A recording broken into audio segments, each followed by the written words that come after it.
Good evening, player.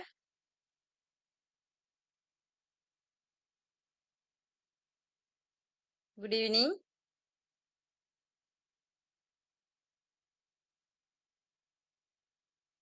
Good evening. Abhi, Yoshana, Saranya.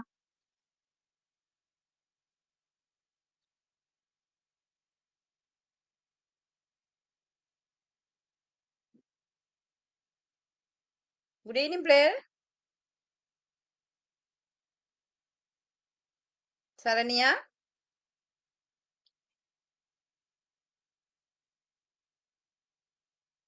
Abhi.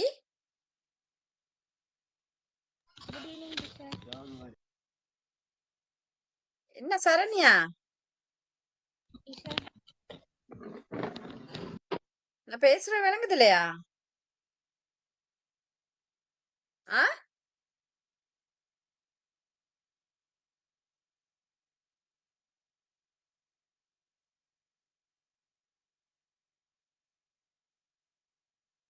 என்ன ஆகுது?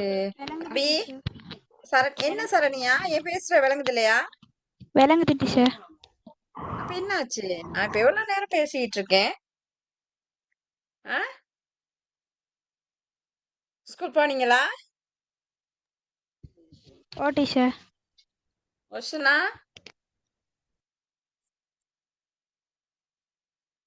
அபி. ஓம் teacher. ஆ நல்லா இருக்கீங்களா? ஓ ஆ சரி பிள்ளையர். சைவ சாதனங்கள் படிச்சோம்.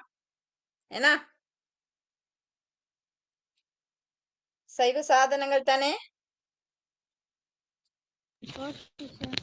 கடைசி கிளாஸ் படிச்சது சைவ சாதனங்கள். சரியா? இப்ப அதுல வினாக்கள் கொடுத்திருக்கேன். சைவ சாதனத்துல வினாக்கள் கொடுத்திருக்கேன். இப்ப வினாக்களுக்கு விடைய பாத்துருவோமா? சரி டீச்சர். ஆ இப்ப அதுல பாருங்க, முதலாவது வினா என்ன? சைவ சாதனங்கள் என்றால் என்ன? அப்படியா? சைவ சாதனங்கள் எனப்படுபவை யாவை? யாவை? ஆ விபூதி, உருத்திராக்கம், பஞ்சாட்சரம்.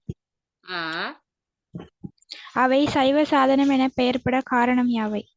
ஆ ஆன்மா ஈடேற்றத்துக்கு உதவும் கருவிகளாக விளங்குவதனால் அவை சைவ சாதனம் எனப்படும். ஆ சிவசின்னங்கள் என்றால் என்ன? அவற்றை குறிப்பிடுக. சிவபுரானை நினைவூட்டும் முகமாக சைவ சமயத்துக்கு அடையாளமாக விளங்குவதால் சிவசின்னம் எனப்படுகின்றன. சிவசின்னங்கள். திருநீறு எவ்வாறு உருவாகின்றது? திருநீறு எவ்வாறு உருவாகின்றது? பசுவின் சாணத்தை நெருப்பிலே சுடுவதனால் உண்டாகும் தீய நீரே திருநீராகும். போலாம். திருநீற்றை எத்திசை நோக்கி எவ்வாறு அணிதல் வேண்டும்? வடக்கு திசை அல்லது கிழக்கு திசை நோக்கி அணிதல் வேண்டும்.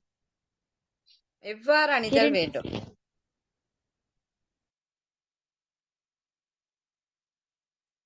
சொல்லுங்க அபி, எவ்வாறு அணிதல் வேண்டும்?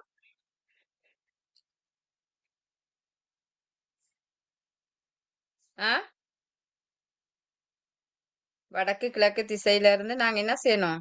மேலே அண்ணாந்து பார்த்து சிவ சிவ என உச்சரிச்சு சிவ சிந்தையோடு அணிதல் வேண்டும். சரியா? அடுத்தது திருநீறு அணியும் இடங்களை குறிப்பிடுக. ஆ உச்சி, நெற்றி, மார்பு, தொப்புள், முழந்தாள், புயங்கள், முழங்கை, மணிக்கட்டு, விலாப்புறம், முதுகு, கழுத்து. திருநீற்றின் மறுபெயர்களையும் விளக்கங்களையும் தருக. விபூதி செல்வத்தை தருவது, பசிதம் ஒளியை கொடுப்பது, பஷ்மம் பாவங்களை எரித்து நீராக்குதல், ரட்சை ஆன்மா எல்லாவற்றையும் ரசித்தல், சாரம் உயிர்களது மும்மலங்களையும் நீக்குதல். என்னம்மா ரட்சைனா என்ன? ஆன்மா எல்லாவற்றையும் ரசித்தல். தன்னை அணிபவர்களை காத்தல் ரட்சை. சரியா? தன்னை, அதாவது திருநீறு அணிபவர்களை காத்தல் தான் ரட்சை. சரி டீச்சர். சரி டீச்சர். ஆ உருத்திராக்கம் என்பதன் சாரம் சாரம் உயிர்களது மும்மலங்களையும் நீக்குதல் டீச்சர். சரி. உருத்திராக்கம் என்பதன் பொருள் யாது? உருத்தினது திருநீற்றின் கண். மகிமை கொஞ்சம் இருங்க. திருநீற்றின் மகிமை அத அது பாடினவங்க எழுதல டீச்சர் கேள்வி.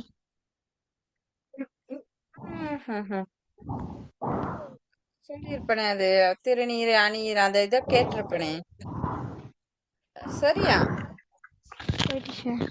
அப்ப அது சம்பந்த பாடினது முத்தி தருவது நீரு, ஏன்னா ஓ மந்திரமாவது டீச்சர். நீரு, அதிக கூற்றாயினவாறு அந்த பதிகங்களை போட்டு ஔவையார் நீரிலா நெற்றி பால்னு சொன்னாரு, அதுகளெல்லாம் போட்டிருக்கணும். சரி டீச்சர். சரியா? சரி டீச்சர்.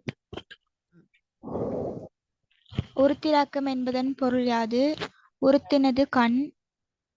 சதா இறைவன் நினைவூட்டும் சிவ சின்னங்களவை உருத்திராக்கம். உருத்திராக்கம் நினைவூட்டும் சாதனம் எது? அது தெரியல டீச்சர். உருத்திராக்கம் நினைவூட்டும் சாதனம் எது? இப்படி ஒரு வினா இருக்காது. உருத்திராக்கம் நினைவூட்டும் சாதனம் அப்படி ஒண்ணு இருக்காது வினா. வேற யாராவது எழுதிருக்கீங்களா அந்த வினா? மத்தவங்க 2 பேரும் எழுதிருக்கீங்களாமா? வினா ஏதாவது பிழையா இருக்கணுமா?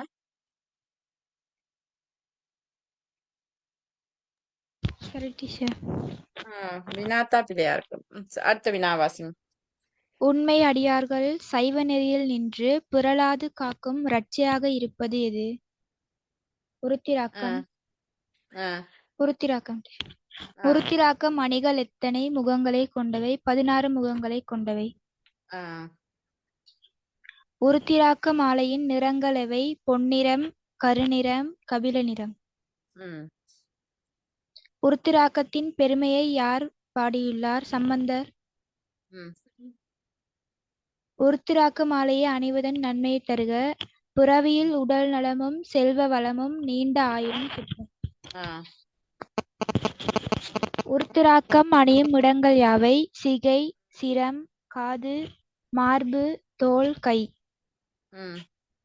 உருத்திராக்கம் அணியப்படும் சந்தர்ப்பங்கள் யாவை? விரதத்தின் போது டீச்சர்.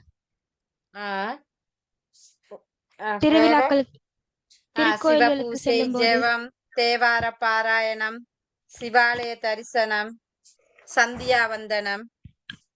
சரி டீச்சர். சரியா? சரி டீச்சர். ஜெபம் செய்ய உபயோகிக்கும் மாலையில் எத்தனை மணிகள் காணப்படும்? 108 அல்லது 54 மணிகள் கொண்டதாக காணப்படும். பஞ்சாட்சரம். அகத்தே அணியும் சிவசின்னம் எது? பஞ்சாட்சரம். பஞ்சாட்சர மந்திரத்தை வேறு எவ்வாறு அழைப்பர்? திருவைந்தெழுத்து. ஆன்மாக்களை காக்கும் மந்திரம் எது? பஞ்சாட்சர மந்திரம். பஞ்சாட்சரத்தின் இரு வகைகளையும் தருக. தூல பஞ்சாட்சரம், சூக்கும பஞ்சாட்சரம். அது என்னன்னு எழுதலையா? தூல பஞ்சாட்சரம்னா என்னங்கிறது அத போட்டுக்கொள்ளுங்க. தூல பஞ்சாட்சரம் வந்து நமசிவாய, சூக்கும பஞ்சாட்சரம் சிவாய நம. கேட்பாங்க. பார்ட் 1க்கு கோட் அடிக்கிறதுக்கு வரும். தூல பஞ்சாட்சரம் எது, சூக்கும பஞ்சாட்சரம் எது? சரியா? சரி டீச்சர். பஞ்சாட்சரத்தின் பெருமையை விளக்கும் நூல்கள் எவை? திருமந்திரம், உண்மை விளக்கம், திருவருட்பயன். பஞ்சாட்சரத்தின் பெருமைகளை கூறும் பதிகங்களையும் அறிவுடையவர்களையும் தருக. திருநாவுக்கரசர்.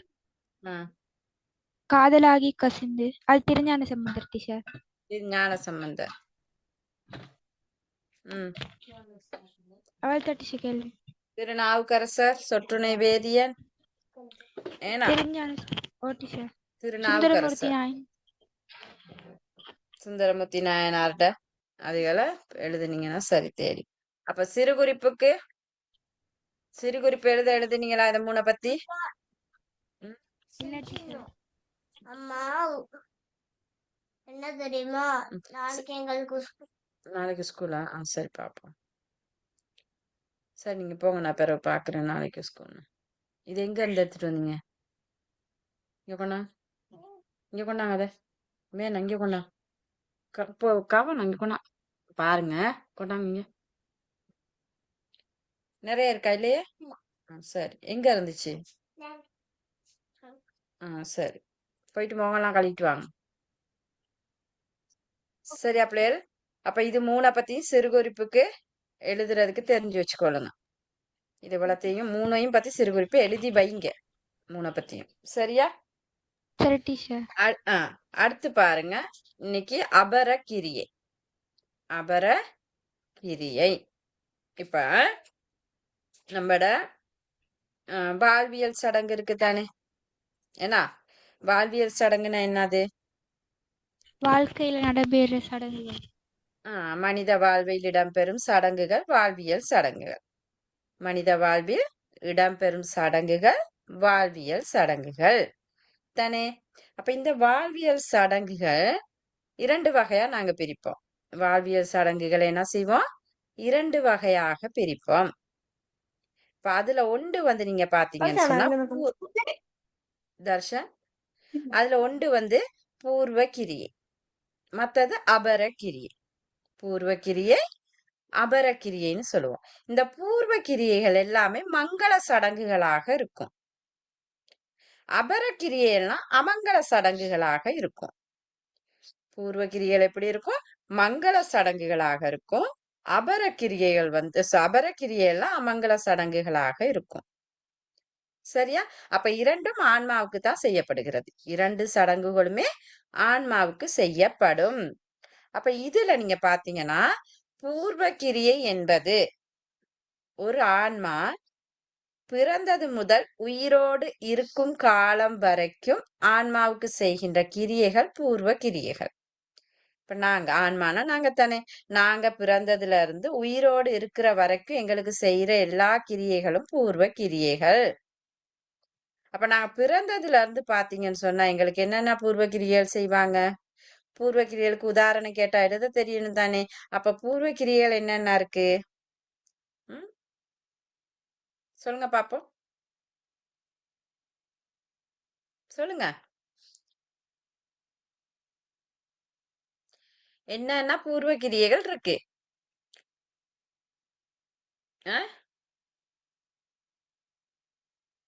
கதைங்க பிள்ளைகள். திருமணச் சடங்கு, ஆ வேற பிறந்தோன திருமணச் சடங்கு நடக்குதா? ஓடரா போனாலே அவ்வளவு கிரியும் வந்துரும். என்னது பூர்வ கிரியைகள்? பெயர் வைத்தல் டீச்சர். குழந்தைக்கு பெயர் வைக்கும். பெயர் வைத்தல், நாமகரணம்னு சொல்லலாம். நாமகரணம் சொல்லலாம். பெயர் சூட்டுதல், சோறூட்டுதல். சரியா? வேற பெண் பிள்ளைகளா இருந்தா காது குத்துதல், ஏன்னா பூ நூல் அணிதல். அங்கிட்டு திருமணம், வித்தியாரம்பம், வித்தியாரம்பமும் வரும். சரியா? வித்தியாரம்பம். அடுத்து வேற என்ன? திருமணம். இதெல்லாம் பூர்வ கிரியைகள். அபரக்கிரியைன்னு சொன்னா, அப்ப பூர்வ கிரியை என்பது ஒரு ஆன்மா பிறந்தது முதல் உயிரோடு இருக்கும் காலம் வரைக்கும் அந்த ஆன்மாவுக்கு செய்கின்ற கிரியைகள் பூர்வ கிரியைகள். அபரக்கிரியைன்னு சொன்னா ஆன்மா சரீரத்தை விட்டு நீங்கிய பின் அல்லது இறந்ததன் பின், ஆன்மா இறந்ததன் பின் ஆன்மாவின் நலன் கருதி பிறரால் செய்யப்படும் கிரியை அபரக்கிரியை. சரியா? கிரியைன்னு இப்ப நாங்க பார்த்தோம்னு சொன்னா அபரம்னா பிந்திய, அபரம் என்பது பிந்திய, கிரியைனா செயல். ஏன்னா கிரியை என்பது செயல். அப்ப பிந்திய செயல். பிந்திய செயல்னா யாருக்கு பிந்திய செயல்? ஆன்மா இறந்ததன் பின் அந்த ஆன்மாவின் நலன் கருதி பிறரால் செய்யப்படும். ஏன்னா நம்ம செய்ய மாட்டோம் தானே, பிறரால நமக்கு செய்யப்படும். அப்ப பிறரால் செய்யப்படும் கிரியை அபர கிரியை. பூர்வ கிரியைக்கும் அபர கிரியைக்கும் வித்தியாசம் விளங்குச்சா?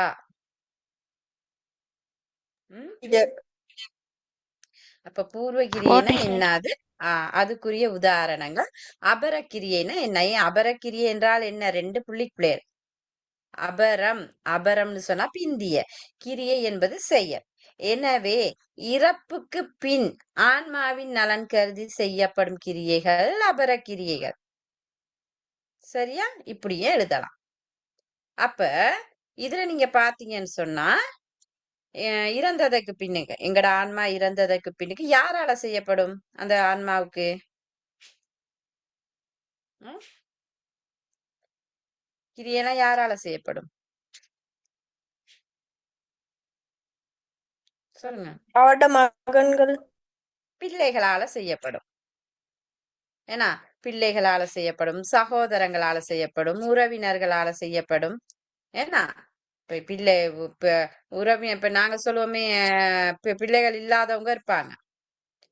ஏன்னா திருமணம் முடிக்காத பிள்ளை இருப்பாங்க, சின்ன குழந்தைகள். அப்ப யாரோ ஒரு ஆன்மா இறந்ததன் பின் செய்யற நேரம் ஒண்ணு அவங்களோட பிள்ளைகளா இருக்கும், இல்லாட்டி அவங்களோட சுற்றத்தாரா இருக்கும், உறவினர்களாக இருக்கும். ஏன்னா அவங்களால தான் இந்த கிரியைகள் செய்யப்படும். அப்ப இப்ப நீங்க பார்த்திருப்பீங்க, உங்க வீட்டுகளையும் நிகழ்ந்திருக்கும், பக்கத்து வீட்டுகளையும் நிகழ்ந்திருக்கும். நாங்க நிறைய செத்த வீட்டுகளுக்கு போயிருப்போம். ஏன்னா அப்ப நீங்க பார்த்திருப்பீங்க. இப்ப ஒரு பூத உடல் இறந்ததன் பின் சரியா ஒண்ணு நாங்க என்ன செய்வோம், தகனம் செய்வோம். அப்படி இல்லாட்டி என்ன செய்வோம், புதைப்போம். பொதுவா இந்துக்கள்ல வந்து தகனம் செய்யறது தான் இருக்கு. சரியா? தகனம் செய்யறது தான் நல்லது. அப்ப அந்த ஆன்மா இறந்ததன் பின்னு அந்த அந்த கிரியைகளை செய்யற சிவாச்சாரியார் இருப்பாரு. ஏன்னா சிவாச்சாரியார்லயும் ஆலயத்துல செய்யற சிவாச்சாரியார் வந்து இந்த சடங்குகளை செய்ய மாட்டாரு. சில சந்தர்ப்பங்கள் அவங்களுக்குன்னு அந்த கிரியைகளை செய்யறதுக்கு ஒரு சிவாச்சாரியார் இருப்பாரு. அப்ப அவரை வைத்துக்கொண்டு நாங்க செய்வோம். பொதுவா ஒருவர் இறந்த பின் புதல்வர்கள் தான் செய்வாங்க. புதல்வர்கள் இல்லாத பட்சத்துல யாரோ ஒருத்தரால செய்யப்படும். ஏன்னா வீட்டுல இருந்த உறவு முறைகளால இதுல செய்வாங்க. இப்ப எனக்கு சொல்லுங்க, ஒரு ஆன்மா இறந்ததுக்கு பின் என்ன செய்வாங்க? ஒரு ஆன்மா இறந்துட்டாங்க தானே, அதுக்கு பிறகு என்ன செய்வாங்க? ம்?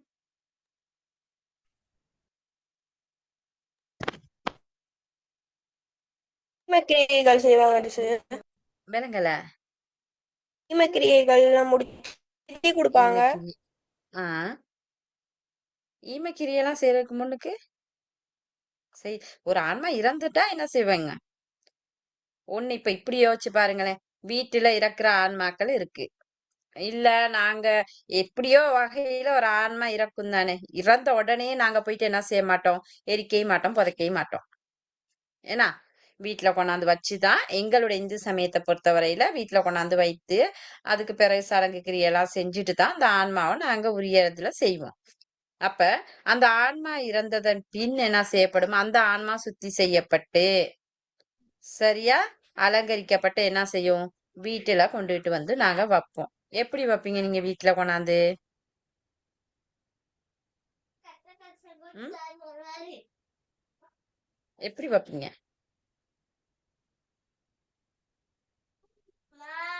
ம்? பின்ன பெட்டி ஒன்றுல ஆ சரி. வேற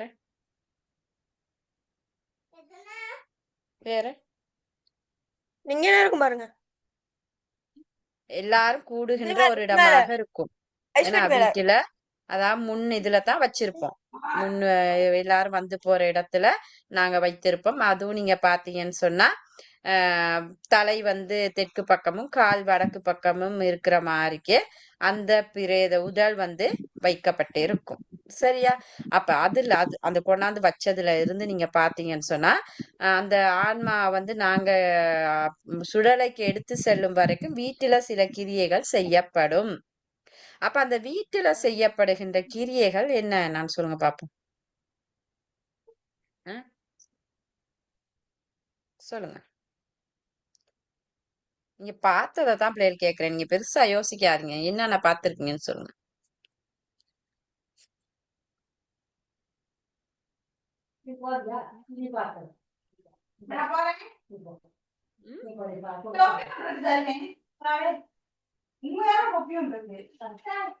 வீட்டுல செய்வாங்க சொல்லுங்க.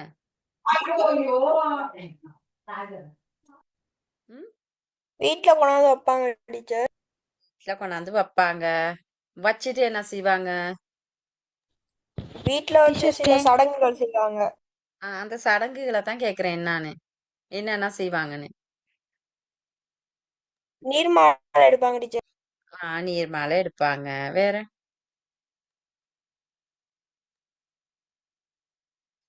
டீச்சர் அஞ்சு எண்ணெய் வைப்பாங்க டீச்சர் தலையில. விலங்கல்ல. இறந்தவங்க தலையில எண்ணெய் வைப்பாங்க. என்ன வைப்பாங்க? யார் என்ன வைப்பா அந்த இடத்துல வீட்டுல? யார் அந்த என்ன வைப்பது? என்ன பொதுவா யார் வைப்பாங்க வீட்டுல? வீட்டுல என்ன வைக்கிறவங்க யாரு? மகன்மார்கள், உறவினர்கள் எல்லாம். பெண்கள் தான் வைப்பாங்க வீட்டுல. பெண்கள் ஏன்னு சொன்னா ஆண்கள் வந்து எங்கடையில வந்து சுடலைக்கு செல்வாங்க தானே. ஏன்னா சுடலைக்கு செல்லாதவர்கள் வைப்பாங்க, செல்லாத ஆண்கள் வைப்பாங்க. அப்படி இல்லாட்டி பெண்கள் அந்த வீட்டுல அதை செய்வாங்க. வாய்க்கரிசி போடுறது, பேர பிள்ளைகள் தீப்பந்தம் பிடிக்கிறது, ஏன்னா அடுத்து திருமுறை பாடல்களை பாடுறது, ஏன்னா அப்ப நம்மள சில சம்பிரதாயங்கள் வீட்டுல இருக்கு. அப்ப அந்த இறந்த ஆன்மாவுக்கு வீட்டுல கிரியைகள் செய்யப்பட்டு அந்த பூத உடல் என்ன செய்யப்படும்? தகனம் செய்யும் இடத்துக்கு எடுத்து செல்லப்படும். அங்க போனீங்கன்னு பார்த்தா அங்கேயும் என்ன செய்வாங்க?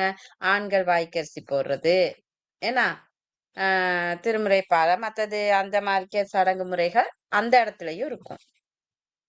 ஏன்னா அப்படி அதுக்கு பிறகு அஸ்தி சஞ்சயனம் செய்வாங்க. சாரி, இது எரிக்கப்படுறது இல்லாட்டி புதைக்கப்படுறது என்ன ஒண்ணு நாங்க செய்வோம். செஞ்சதுக்கு பிறகு அந்த ஆன்மா நாங்க வீட்டுக்கு வார நேரத்துல வீடெல்லாம் சுத்தப்படுத்தி வீட்டுல உள்ளவங்களும் குளித்து நீராடி இருப்பாங்க. அதே சமயம் சுடலையில எரித்து விட்டு வந்த அவங்க மயானத்துக்கு போனவங்களும் குளித்து எல்லாம் வந்து வீட்டுல இருக்கிற வழக்கு இதெல்லாம் நாங்க பார்த்திருக்கோம். சரியா? அதுக்கு பிறகு நீங்க பாத்தீங்கன்னு சொன்னா 5ஆம் நாள் அல்லது 3ஆம் நாள் கிரியை இடம்பெறும். ஏன்னா வீட்டுல நாங்க செய்வோம் 5ஆம் நாள் சடங்கு. அது வந்து அந்த எங்களுக்கு ஏற்ற மாதிரிக்க நாங்க 5ஆம் நாளோ 3ஆம் நாளோ அதை செய்வோம். அதுக்கு பிறகு நீங்க பாத்தீங்கன்னு சொன்னா 30ஆம் நாள் நாங்க கிரியை செய்யறது, அந்தியேட்டு கிரியை செய்வோம். சரியா? அடுத்து பாருங்க, வீட்டு கிருத்தியம்னு சொல்லுவோம். வீட்டு கிருத்தியம் அதாவது மறுநாள் இறந்தவரின் வீட்டுல உள்ளவங்களுக்கு இடம்பெறுகின்ற சக்கிரியைகளை செய்வாங்க. அடுத்து அஸ்தி சஞ்சயனம் செய்வோம். அந்த இறந்த அஸ்திய நீர்நிலையில கரைக்கிறது. சரியா? அடுத்து பாருங்க, மாசிகம், சிராஸ்தம், திவசம், மகாலய பட்சம், இப்படி என்ன இருக்குது? அபரக்கிரியையினுடைய வகைகள் இருக்கு. அப்ப அபரக்கிரியை வகைகளுக்கு உதாரணம் கேட்டா என்ன சொல்லுவோம்? அந்தியேட்டு, வீட்டு கிருத்தியம், ஆண்டு திவசம், மாசிகம், சிராஸ்தம், மகாலய பட்சம், அஸ்தி சஞ்சயனம், இதெல்லாம் சொல்லலாம். சரியா? அப்ப இது எங்களுக்கு தெரிஞ்சிருக்கணும், அபரக்கிரியையினுடைய வகைகள். சரியா? அப்ப அடுத்து இதுல பாருங்க, உங்களுக்கு கொடுத்திருக்கிறது வந்து இந்த சரீரம் வந்து அழியக்கூடியது தானே, ஆன்மா அழியாதது சரி. அதனால தானே நாங்க நித்தியமானதுன்னு படிக்கிறோம். ஆன்மாவினுடைய இயல்புகளை ஆன்மா நித்தியமானது, சரியா, அழியாத தன்மை கொண்டது. முத்தி அடையும் வரைக்கும் ஆன்மா பிறவி எடுக்கும்னு நாங்க படிச்சிருக்கோம். அப்ப சரீரம் அழியுமே தவிர ஆன்மா அழியாது. சரியா? அந்த ஆன்மா செய்கின்ற புண்ணியங்களுக்கு ஏற்ப பிறவி எடுக்கும். ஆன்மாவானது சரீரத்தை விட்டு நீங்கிய பின்னரும் அந்த நலனுக்காகத்தான் நாங்க என்ன செய்யறோம்? இந்த கிரியைகளை செய்யறோம். சரியா? அப்ப அபரக்கிரியை என்பது இறப்புக்கு பின் செய்யப்படுகின்ற கிரியை, அது பிறரால செய்யப்படும். அப்ப அபரக்கிரியைக்குரிய விளக்கம் தெரிஞ்சிருக்கணும். சரியா? அடுத்து போட்டிருக்கான் பாருங்க, ஆன்மா உடலை விட்டு நீங்கிய பின் பூத உடலை மயானத்துக்கு கொண்டு சென்று தகனம் செய்தல் அல்லது புதைத்தல் வரை அதற்கு பல்வேறு கிரியைகளை நாங்க செய்யறோம். அதுக்கு ஒரு சிவாச்சாரியார் வழிகாட்டலின் கீழே இது நடாத்தப்படும். இது எங்களுக்கு தெரியும். சரியா? கொஞ்சம் தெளிவில்லாம இருக்கு பாருங்களே.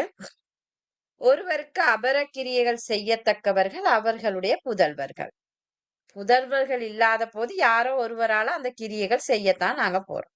செஞ்சாகணும் தானே. ஏன்னா இறந்தவரின் சரீரத்துக்கு வீட்டில் செய்யப்படும் கிரியைகள் இதத்தான் நான் கேட்டேன். என்னன்னா செய்வோம் வீட்டில் கற்பூர தீபம் காட்டுதல், மலர் தூவி வழிபடுதல்,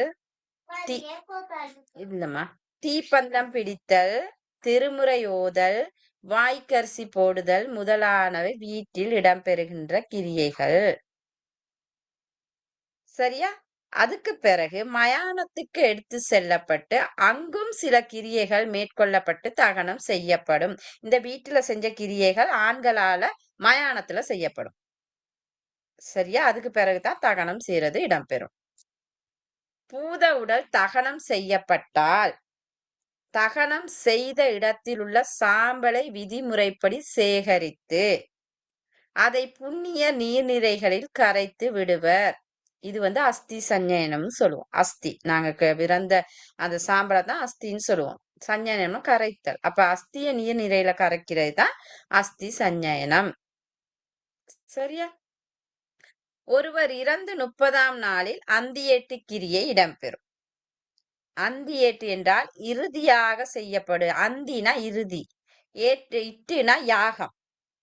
அந்தினா இறுதி, இட்டுனா யாகம். எனவே இறுதியாக செய்யப்படும் யாகம் அந்தியேட்டு யாகம். இது பொதுவா எங்க நடக்கும்னு சொன்னா ஆற்றங்கரைகள் அல்லது நீர்நிறைகளை கொண்டு நடத்தப்படும். நீர்நிறைகளை தான் செய்வாங்க. சரியா? அடுத்து மறுநாள் இறந்தவரின் வீட்டில் வீட்டு கிருத்தியம் இடம்பெறும். சரியா? இக்கிரியின் போது உற்றார் உறவினர்கள் சுற்றத்தார் ஒன்று கூடி இறந்தவரின் ஆத்மாவுக்கு பிரார்த்தனை செய்து இக்கிரியைகள் குருமாரால் தானம் செய்து வழங்கப்படும் அவங்களுக்கு. சரியா? அடுத்து பாருங்க, ஒருவர் இறந்த பின் 1 வருட காலம் வரை ஒவ்வொரு மாதமும் அவர் இறந்த திதியில் மாசிகம் செய்யப்படும். இது நாங்க செய்யறது குறைவு தானே பிள்ளைகள் செய்யறாங்களா வீட்டுகளை? சொல்லுங்க பாப்பா எனக்கு. ஒவ்வொரு மாசமும் அவங்க இறந்த திதி 1 வருஷத்துக்கு முன்னுக்கு நாங்க 30ஆம் நாள் செய்வோம், 5ஆம் நாள் செய்வோம்.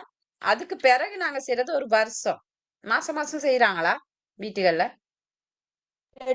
வருஷத்துக்கு ஒரு வாட்டி. வருஷத்துக்கு ஒருக்கா செய்வோம்.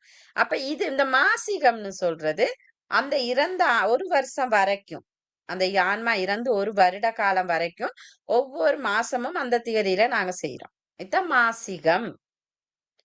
அடுத்து திவசம்ங்கிறது ஒரு ஆண்டு இறுதியில நாங்க சரி இதை நாங்க செய்வோம். சரியா? ஒரு திவசம்ங்கிறது ஒருவர் இறந்து 1 வருடத்தின் பின் செய்யறது. அடுத்து பாருங்க, ஆண்டு தோறும் குறித்த திதியில் திவசம் செய்யப்படும். சரியா? ஒரு ஆன்மா இறந்ததுக்கு பிறகு பொதுவா நாங்க பிள்ளைகள் இறந்தவர்களுக்கு திதியில தான் கிரியைகள் செய்யணும். அது மோட்சம் திதியில தான் கிடைக்கும். அப்ப அந்த ஆன்மா எந்த திதியில இறந்ததோ அந்த திதியில தான் நாங்க செய்ய வேண்டும். சரியா? அப்ப நாங்க ஆண்டு தோறும் இந்த ஆன்மாவை நினைச்சு நாங்க என்ன செய்யலாம்? விரதங்களை அனுஷ்டித்து தான தர்மங்களை செய்யலாம், அந்த ஆன்மாவின் நலன் கருதி. சரியா? இதை சிராஸ்தம்னு சொல்லுவோம் நாங்க. அதாவது சிரத்தையோடு செய்யறது. அதனால சிராஸ்தம் அப்படின்னு சொல்றாங்க. சரியா? அடுத்த பிள்ளை நீங்க பாருங்க, இந்த ஒவ்வொரு வருஷம் ஒரு வருஷ காலம் முடிச்சதுக்கு பிறகு தொடர்ச்சியா செய்யக்கூடாதுங்கிற ஒரு இதுவும் இருக்கு. ஏன் அப்படி சொல்றாங்க? சொல்லுங்க பாப்போம்.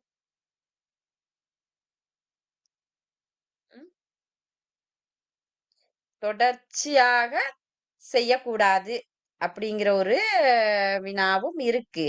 ஆனா நாங்க செய்யறோம் யாருக்கு? நம்ம செய்யறது வேற யாரும் செய்ய மாட்டாங்க. பிள்ளைகள், உறவினர்கள் தான் செய்யறோம், அந்த ஆன்மாவினுடைய நலன் கருதி. சரியா? அது ஏன் அந்த தொடர்ச்சியா செய்ய வேணாம்னு சொல்லுவாங்கன்னு சொன்னா, ஒரு ஆன்மா இறந்ததுக்கு பிறகு அந்த ஆன்மா என்ன செய்யும்? ஒண்ணு முத்தி அடையும், இல்லாட்டி பிறவி எடுக்கும். சரியா? நிச்சயமா முத்தி அடையாட்டி பிறவி எடுத்தே ஆகும். அப்ப அந்த பிறவி எடுத்ததுக்கு பிறகு ஆன்மா என்ன செய்யும்? வேற ஒரு உடலுக்கு தானே போகுது. வேற உடலுக்குள்ள போயிட்டு அந்த ஆன்மா வேற ஒரு வாழ்வை வாழ்ந்துகிட்டு இருக்கும். அப்ப அப்படி அந்த ஆன்மாவை நாங்க நினைச்சு அந்த ஆன்மாவை வழிபடும் போது அந்த ஆன்மாவுக்கு அந்த இது கிடைக்குமா அப்படிங்கிறது ஒரு இது ஒண்ணு இருக்கு. சரியா? அடுத்து அந்த ஆன்மா பிறவி எடுக்கிறதுக்காக எங்கட எங்கட உறவுகளை தேடி வர்ற நேரத்துல அந்த ஆன்மாவுக்கு அந்த மோட்சம் கிடைக்காது. அதனாலதான் சொல்றோம் பேய் அலைஞ்சுக்கிட்டு இருக்கோம், பாக்குறோம், வைக்கிறோங்கிறோம். அப்போ ஒவ்வொரு நம்பிக்கைகள் சமயத்துல பல நம்பிக்கைகள் இருக்கு. சரியா? ஆனா இறந்த ஆன்மாக்களுக்காக நாங்க செய்யறது வழக்கம். மாசத்துல செய்யலாம், ஆண்டு திவசத்துல செய்யலாம், அப்படி இல்லாட்டி வருஷம் வருஷம் அந்த ஆன்மாவுக்காக நாங்க அது இறந்த திதியில கொடுக்கலாம். இதெல்லாம் அந்தியட்டு கிரியையினுடைய வகைகள் தான். சாரி, அபர கிரியையினுடைய வகைகள் தான். சரியா? அடுத்து நாங்க பாருங்க, ஒரு ஆன்மா ஆன்மாவுக்கு செய்கின்ற பிதிர் வழிபாடுகள்னு நாங்க சொல்ற நேரம், பிதிர் வழிபாடு தானே, பிதிர்கள்னா இறந்த ஆன்மாக்களை தான் பிதிர்கள்னு சொல்லுவோம். அப்ப அந்த பிதிர்களுக்கு நாங்க செய்கின்ற வழிபாடுகள்ல நீ ஆண்டுதோறும் செய்யறது ஒண்ணு இருக்கு. சரியா? அது இறந்த திதியில நாங்க செய்யலாம். அடுத்து சொல்றாங்க, தந்தையை இழந்தவர்கள் ஆடி அமாவாசையும் தாயை இழந்தவர்கள் சித்ரா பௌர்ணமியிலையும் விரதம் இருப்பாங்க. இதுவும் பிதிர் விரதம் தான்.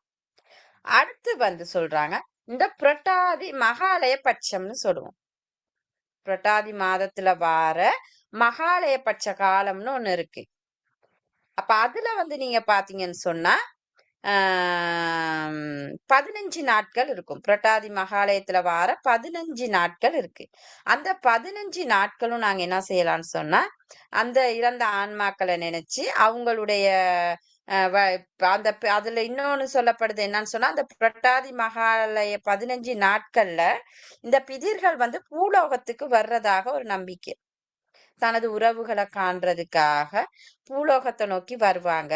அப்படி வார நேரத்துல நாங்க என்ன செய்யணும்னு சொன்னா, அந்த ஆன்மாக்களை நினைத்து விரதங்கள் இருந்து தான தர்மங்கள் செய்யும் போது அந்த ஆன்மாக்கள் மகிழ்வடையும் அப்படின்னு சொல்றாங்க. நாங்க அப்படி ஒண்ணும் செய்யலாட்டு அது மனம் நொந்து போகும் அப்படின்னு சொல்றாங்க. அப்ப அதனால இந்த புரட்டாதி மகாலய பட்ச காலத்துல ஒரு நாளாவது 15 நாள் இல்லாட்டியும் பரவாயில்ல, ஏதாவது ஒரு நாளாவது விரதம் இருந்து தான தர்மங்களை செய்ய வேண்டும். அப்ப அந்த புரட்டாதி மகாலயமும் பிதிருக்குரிய காலம் தான். அப்ப அந்த காலம் எதுன்னு பார்த்துக்கொள்ளுங்க. மகாலய பட்சம் என்பது புரட்டாதி மாதத்துல வருகின்ற அபரபக்க பிரதமை முதல் அமாவாசை வரையுள்ள 15 நாட்கள். சரியா? அப்ப பிதிருக்குரிய தர்ப்பணம், தான தர்மம் எல்லாம் செய்யலாம். அப்படி செய்யும் போது அந்த ஆன்மாக்கள் ஆத்மாக்கள் நன்மை, அதாவது எங்களை வாழ்த்திட்டு போகும், அதே சமயம் அதுவும் சந்தோஷப்பட்டு போகும். சரியா? அப்ப பிதிர் வழிபாடுகள் என்னென்ன இருக்கு அப்படிங்கறதை எங்களுக்கு தெரிஞ்சிருக்கும். இது விளங்குச்சா என்ன அபரக்கிரியைனா? அபரக்கிரியைனா என்னன்னு விளங்குச்சா?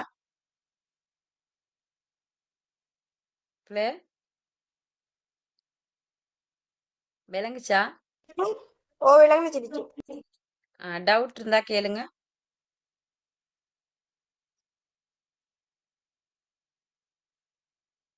டவுட் இருந்தா கேட்கலாம்.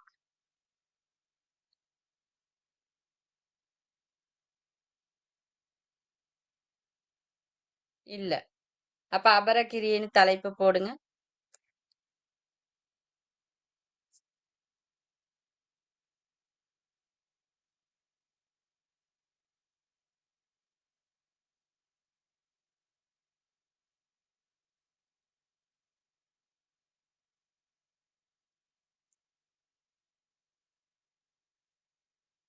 வாழ்வியல் சடங்கு என்றால் என்ன?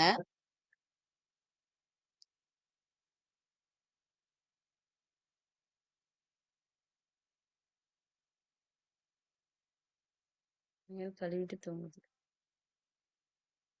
வாழ்வியல் சடங்கு என்றால் என்ன? இல்ல இல்ல.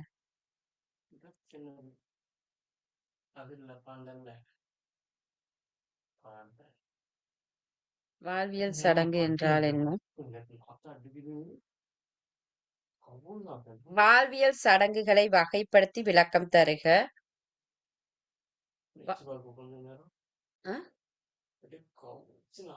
வாழ்வியல் சடங்குகளை வகைப்படுத்தி விளக்கம் தருக. அது வகைப்படுத்துவீங்க என்னன்னா பூர்வ கிரியை அபரக்கிரியை.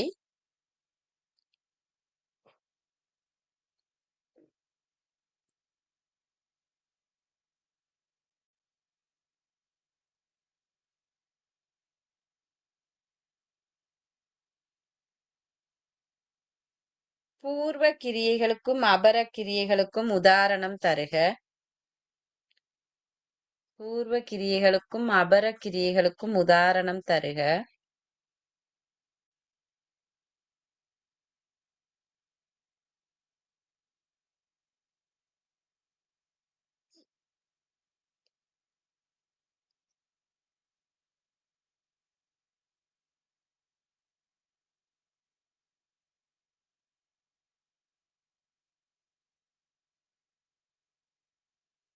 சரீரம் ஆன்மா என்பவற்றின் நிலை யாது?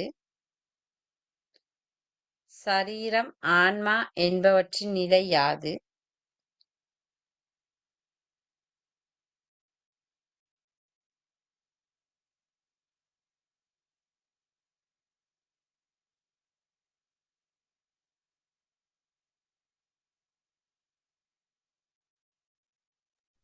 டீச்சர் என்ன கேள்வி சொன்னீங்க இப்ப?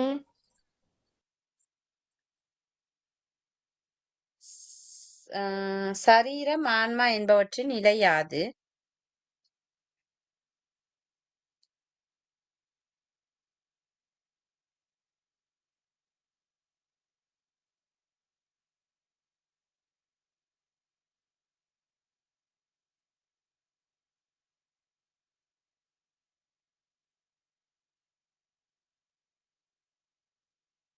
சரியா? அடுத்து அபரக்கிரியை செய்யப்படுவதன் நோக்கம் யாது? அபரக்கிரியை செய்யப்படுவதன் நோக்கம் யாது?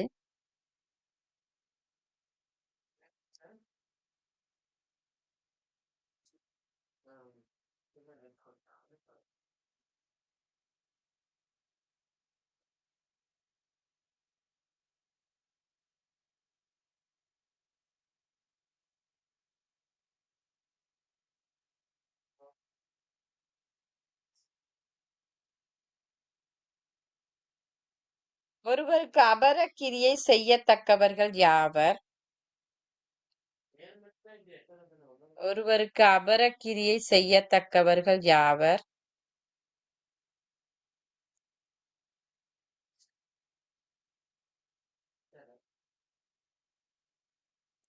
ஒருவருக்கு அபரக்கிரியை செய்யத்தக்கவர்கள் யாவர்?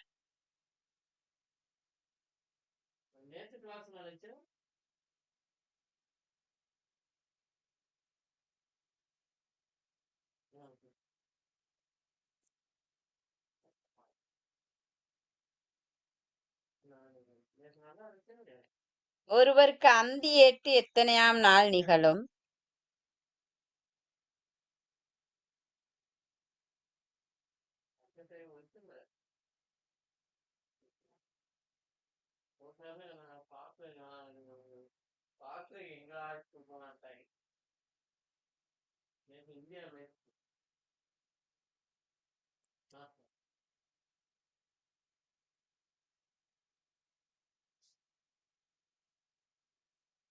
ஒருவருக்கு அந்தி ஏட்டு எப்போது செய்யப்படும்?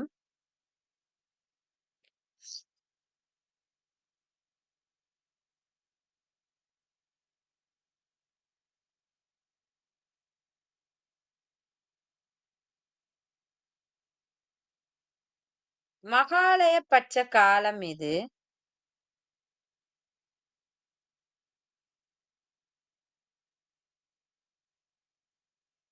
மகாலய பட்ச காலம் இது?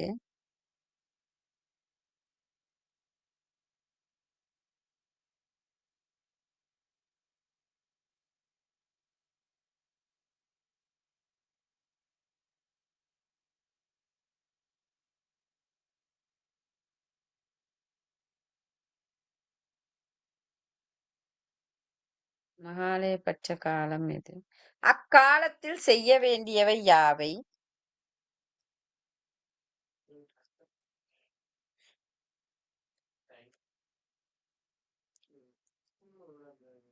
அக்காலத்தில் செய்ய வேண்டியவை யாவை?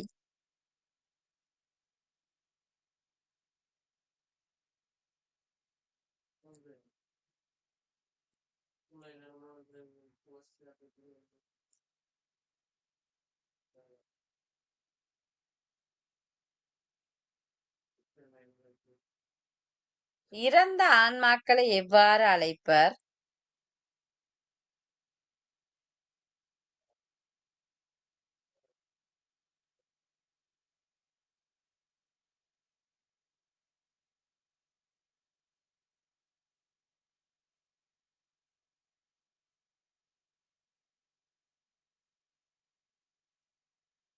காலத்தில் செய்ய வேண்டியவை யாவை?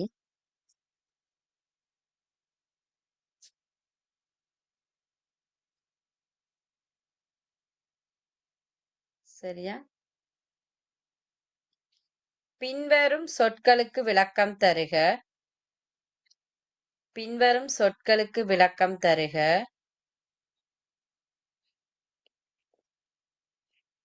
பின்வரும் சொற்களுக்கு விளக்கம் தருக.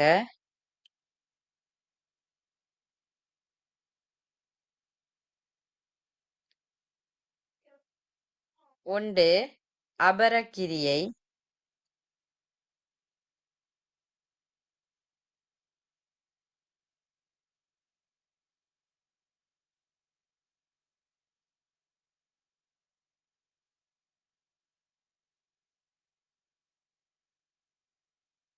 அபரக்கிரியை. அஸ்தி சஞ்ஞயனம். அஸ்தி சஞ்ஞயனம்.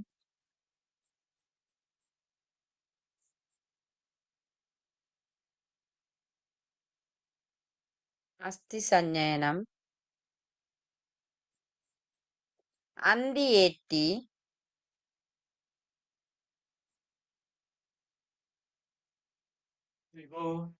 அந்தி ஏத்தி.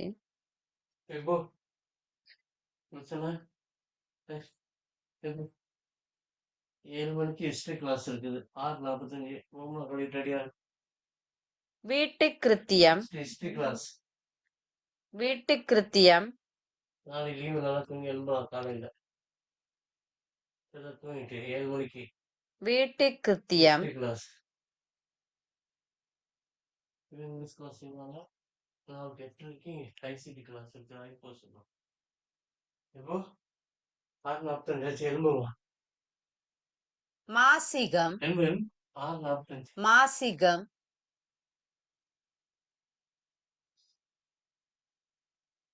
அப்பா இல்லையா?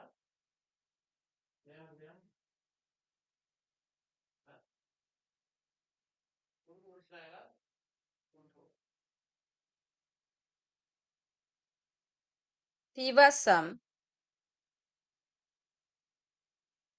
திவசம்.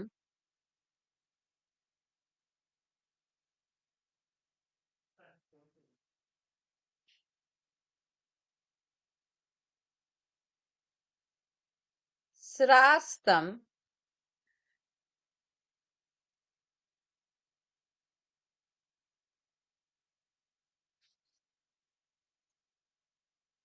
சிராஸ்தம்.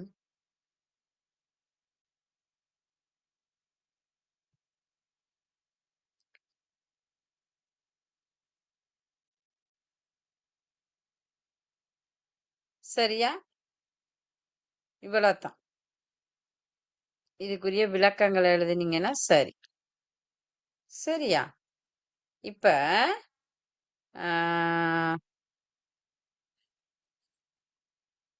என்னன்னா வாழ்வியல் சடங்குல நாங்க வாழ்வியல் சடங்கு தானே பார்த்துட்டு இருக்கோம்.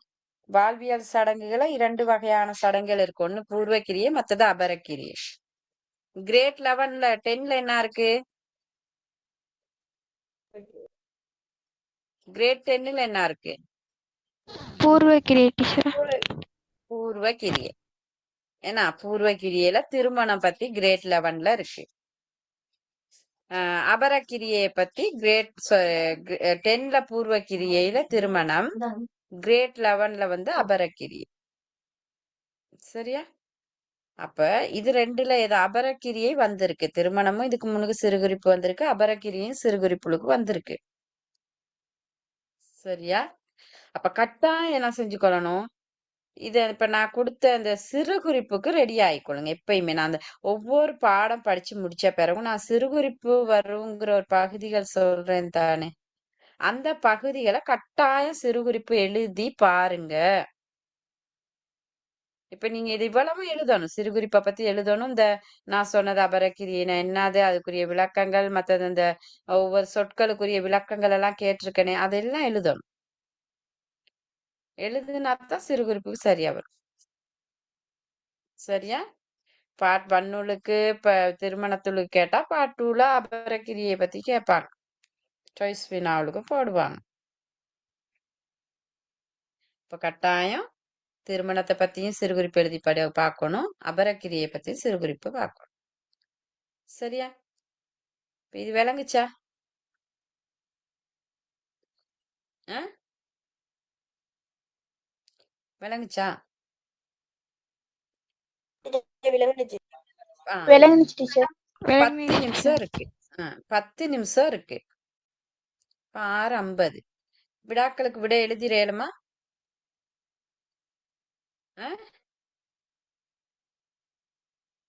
எழுதிடலாம் தானே? ஓ டீச்சர். எழுதுங்க பாப்போம். குயிக்கா எழுதுங்க. மைக் ஆஃப் பண்ணுங்க. எதையும் இதாக்கிறாங்க. ஸ்கிரீன்ல கீறது அதெல்லாம் ஒண்ணு வேணாம். விடைய மட்டும் எழுதுங்க. மைக் ஆஃப் பண்ணிட்டு எழுதுங்க. வீடியோ ஆஃப் பண்ணுங்க. வீடியோ ஆன் பண்ணல. வீடியோ ஆன் பண்ணாதீங்க. மைக்கை மட்டும் ஆஃப் பண்ணிட்டு எழுதுங்க.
ம்ஹ்ம்.